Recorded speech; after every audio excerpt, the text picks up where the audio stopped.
All right, this tweet is going pretty viral. Keeps getting more and more thousands of likes every time I check it. And it's from the Data Republican.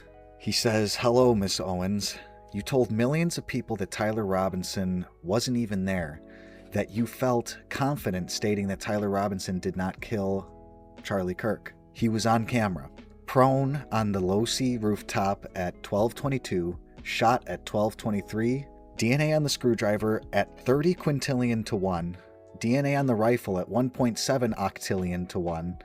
He told his family what he did. His parents helped him surrender. He texted his roommate, I'm sorry. He engraved, hey fascist, catch on the ammunition a month before he used it. You said police didn't even question Lance Twiggs. He was interviewed twice. FBI the morning after. Joint state-federal teams 7 months later. You told Sean Ryan a shaped charge killed Charlie. That PETN was in his microphone. The medical examiner says gunshot wound. Bullet fragments were recovered from his body. A Mauser with Robinson's DNA was found in the woods. Neither side, not prosecution, not defense, has mentioned explosives, not once in 4 days. You said the shot came from below. The Losi building is above the amphitheater. You called Erica Kirk a clinical psychopath to an audience of millions. You said the assassination was an occult ritual. You said Charlie was sitting in a pentagram. You told people Israel killed him because he refused Netanyahu. You made over 100 episodes. You built a franchise on a dead man's name. And the hardest fact of all, Tyler Robinson's own defense lawyers, the people whose entire career is on the line to get him acquitted, have refused to make a single one of your arguments, not one. They're challenging DNA methodology, they are doing their jobs, you were doing something else entirely. Charlie Kirk changed my life. He platformed my work when nobody knew who I was. He had my back when I was doxxed. I was the 10,000th most important person in his world, and I will never be able to repay him. So I did what I know how to do. I read every transcript, I watched every hour of testimony, I cataloged your claims, and I held them up against what was said under oath. Every single one failed. I don't know why you did this. I'm not going to speculate on your motives, because that would make me exactly the kind of analyst I've spent my career refusing to be. But I know what you did. You told people confident lies about a dead man's murder, and millions of them believed you, and some of them turned that belief into threats against his widow. The trial continues, and every day of sworn testimony is another day your words get tested against reality, under oath, on the record, where it counts. I'll be here for all of it, because just as Charlie defended me, I will do what little I can to defend his legacy, and TPUSA and Miss Erica Kirk from evil. Oh my. This is just truth after truth after truth after truth. Anyway, Secretary of State Marco Rubio has revoked the legal status of Tu Lu Vang, the Laotian child rapist pardoned by Tim Walz. He's now been deported by ICE, Rubio says. Tim Walz tried to shield him from deportation, didn't work. What the hell is going on in NYC? In April, a 138-year-old church burns down. In June, a 172-year-old church burns down. And in July, 2 churches firebombed last night. In Switzerland, a Muslim woman was fined 100 Swiss francs, or $126, for wearing a burqa, which was banned in the country via referendum. She contested the charge, claiming Islamophobia, and then her fine increased to 1,000 Swiss francs, $1,260. I say this is interesting. It almost has 100,000 likes. Because I didn't know Switzerland was based like that. Mamdani says that immigrants built New York City, and these are the immigrants in question.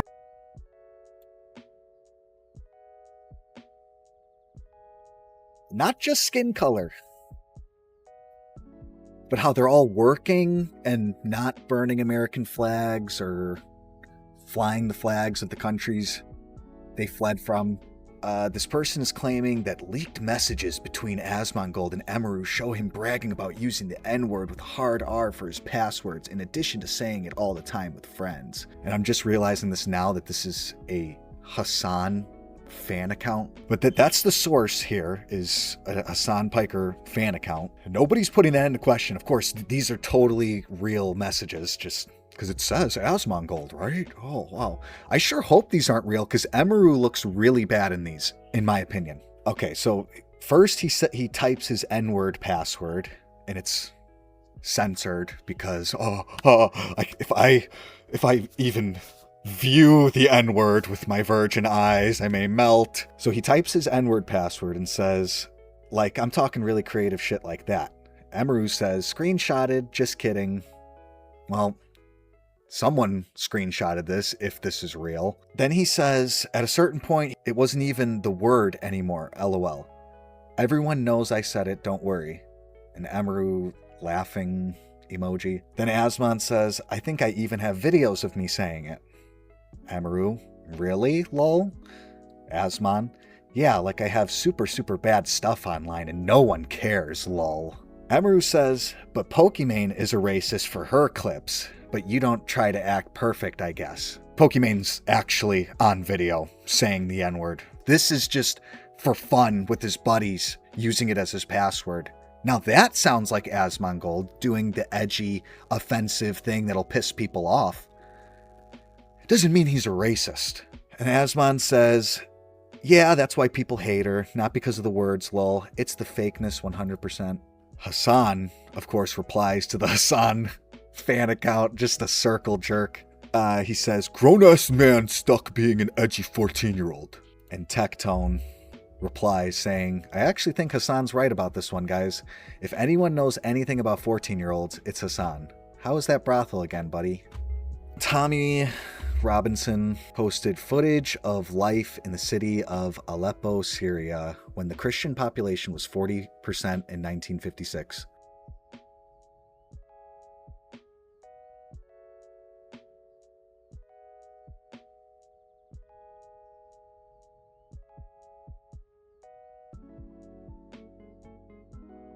And there's videos of this in formerly Persia, now Iran. Here it is. This is a Tehran university in the early 70s.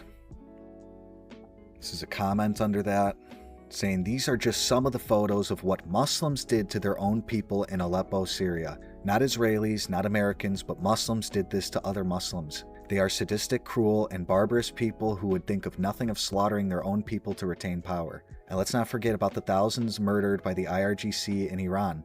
Again, Muslims killing their own people. So don't ever say to me that Islam is the religion of peace. They could care less about Muslim lives when it comes to staying in power. And yet the mainstream media never ever talks about any of this. Just in, President Trump announces if he's assassinated by Iran, he has left instructions to bomb them, quote, at levels never seen before. You know what a race car driver is? 1/10 of 1%. A bull rider, that looks pretty dangerous to me. It's 1/10 of 1%. No, it's 5.2% is you don't make it. You should have told me, you're an excellent reporter. You should have told me that years ago. Maybe I wouldn't have run. It's a very dangerous profession.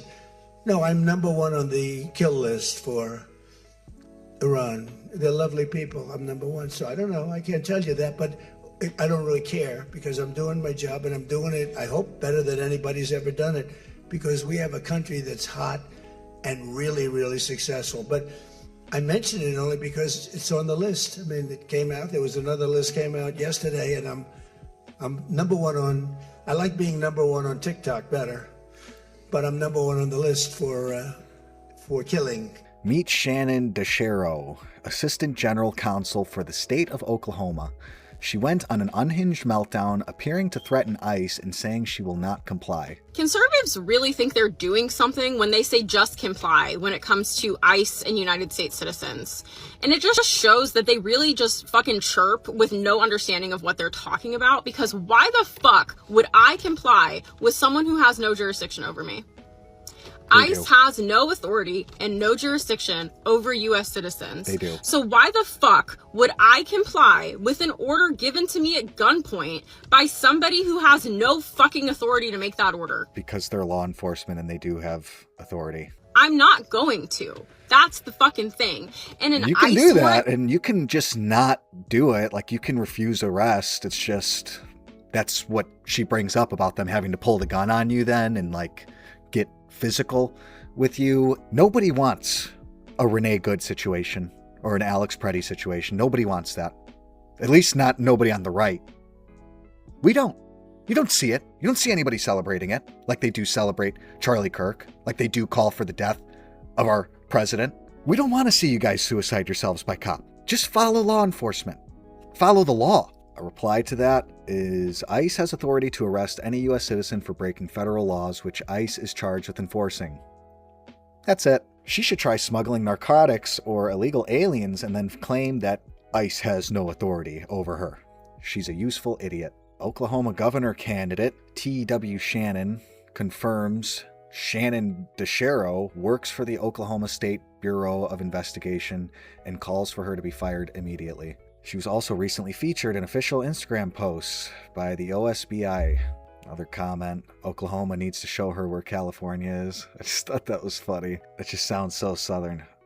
Oklahoma needs to show her where California is. Another great example of why leftist woke white lesbo women are a menace to society. I mean, what does she ask her barber for? She went in and said, give me the receding middle-aged man cut. This person says, let Governor Skit of Oklahoma know. And if by some crazy coincidence you happen to be living in Oklahoma, here is the contact number. Olympic canoeist David Hearn pleads not guilty, faces 10 years over violent pool liner incident. Park employees witnessed him forcefully yanking the liner with both hands. Now his lawyer is crying scapegoat and blaming the Trump administration for shifting blame. Classic.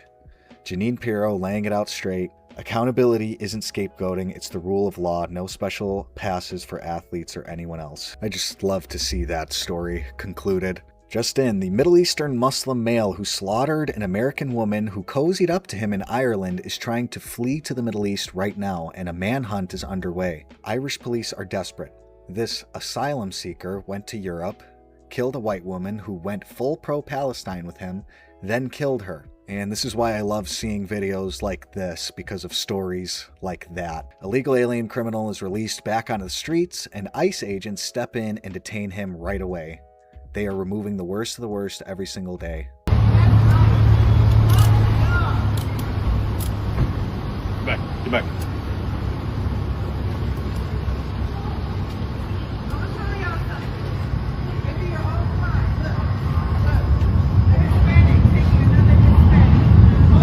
And you hear I didn't even hear that the chick in the background. It be your own kind. Look. A Hispanic taking another Hispanic.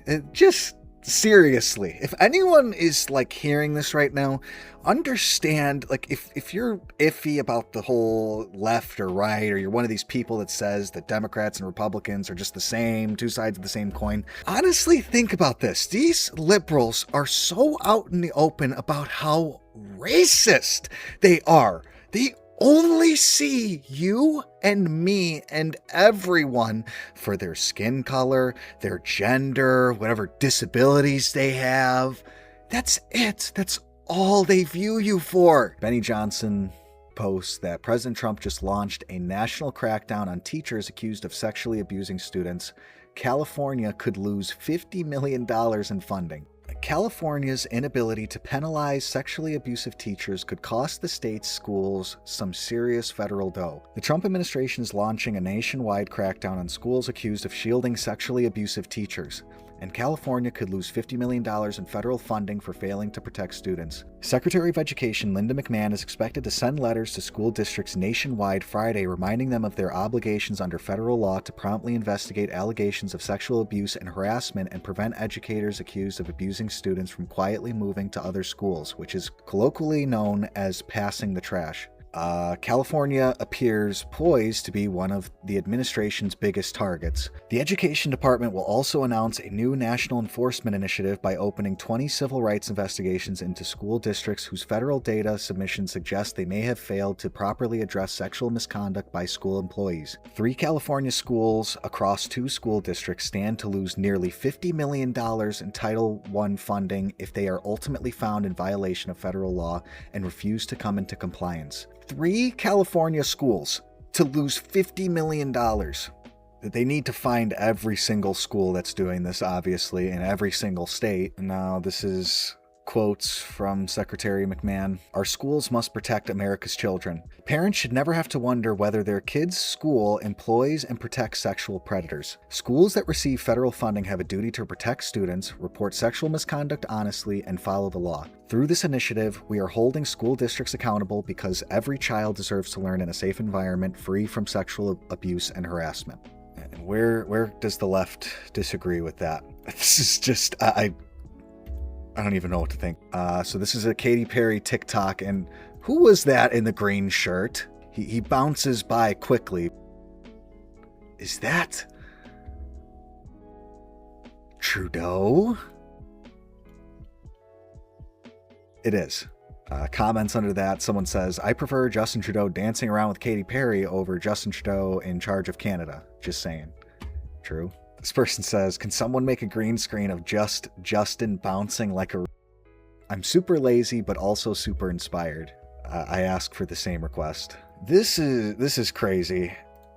Tommy Robinson posted that a nationwide manhunt has begun for a, quote, white male as a murder investigation begins into former Member of Parliament Anne Widdecombe's death. Anne Widdecombe was found, quote, covered in blood at her home in Devon after sustaining a serious head wound, according to reports. This person says this guy needs investigating for a start. He says, and some good news for once. I hope it was an extremely painful death. 78 years old. Seemed like she was bludgeoned to death. This is the post that I saw first, was that a 26-year-old arrested over the murder of Anne Widdecombe. And under that, someone says, now arrest the left that are celebrating her death. Restore Britain. 8 missing children rescued. During the World Cup, Kansas City police have been working every single day to combat human trafficking and arrest suspected traffickers. Thank you to these heroes for your work to save these children. This is a video of Somalian soldiers stomping on the American flag. This is who the Democrats want to import into our country. I'm not playing their music.